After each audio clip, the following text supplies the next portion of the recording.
Ben en çok sıkıntı yaşayan benim. Ben gözden 3 yıldır 4 yıldır buraya inne vuruluyorum.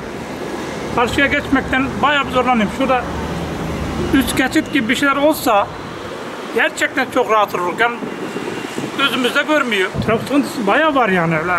Hele sabah saat 6'dan 8-10'a kadar bayağı bir sıkıntı var. Vallahi yetkililer o istiyorken cicim, canım, ciğerim, şekerim, balım seçildiler mi yüzümüze bakmıyorlar.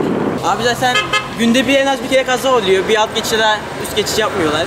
Bunun hakkında bir şey yapılması lazım. En azından trafik kazaları önlenir ya da hayat kayıpları önlenir. Böyle yani abi.